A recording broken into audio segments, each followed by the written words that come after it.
Lord Curzon's darbar. The Congress was over, but as I had to meet the Chamber of Commerce and various people in connection with work in South Africa, I stayed in Calcutta for a month. Rather than stay this time in a hotel, I arranged to get the required introduction for a room in the Indian India Club. Among its members were some of the prominent Indians, and I looked forward to getting into touch with them and interesting them in the work in South Africa. Gokhale frequently went to this club to play billiards, and when he knew that I was to stay in Calcutta for some time, he invited me to stay with him. I thankfully accepted the invitation, but did not think it proper to go there by myself. He waited for a day or two and then took me personally. He discovered my reserve and said, "Gandhi, you have to stay in the country, and this sort of reserve will not do. You must get into touch with as many people as possible. I want you to do the Congress work." I shall here record an incident in the Indian Club before I proceed to talk my stay with Gokhale. Lord Curzon held his darbar about this time.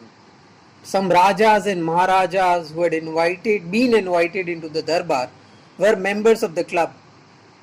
In the club, I always found them wearing fine Bengali dhotis and shirts and scarves. On the day, they put on trousers befitting Khansanmas and shining boot. I was pained and inquired of one of them the reason for the change. "We alone know our unfortunate condition. We alone know the insults we have to put up with in order we may possess our wealth and titles," he replied. "But what about these Khansama turbans and these shining boots?" I asked. "Do you see any difference between Khansamas and us?" he replied and added, "They are our Khansamas. We are Lord Curzon's Khansamas. If I were to absent myself from the leave, I should have to suffer the consequences. If I were to attend it in my usual dress, it would be an offence. And do you think I am going to get an opportunity there of talking of Lord Curzon? Talking to Lord Curzon, I guess. Not a bit of it." I was moved to pity for this plain-spoken friend. This reminds me of another darbar. At this time, when Lord Hardinge laid the foundation stone of the Hindu University, there was a darbar. There were Rajas and Maharajas, of course, but Pandit Malviyaji specially invited me also to attend it, and I did so. I was distressed to see the Maharajas bedecked like women, silk pajamas and silk achkans, pearl necklaces round their necks, bracelets on their wrists, pearl and diamond tassels on their turbans, and besides all this, swords with golden hilts hanging from their waistbands.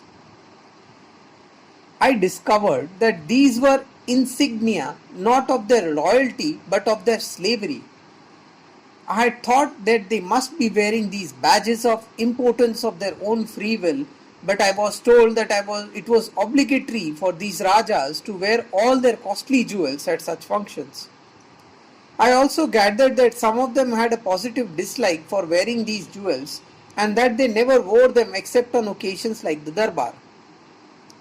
I do not know how far my information was correct, but whether they wear them on the other occasions or not, it is distressing enough to have to attend visregal darbars in jewels that only some women wear.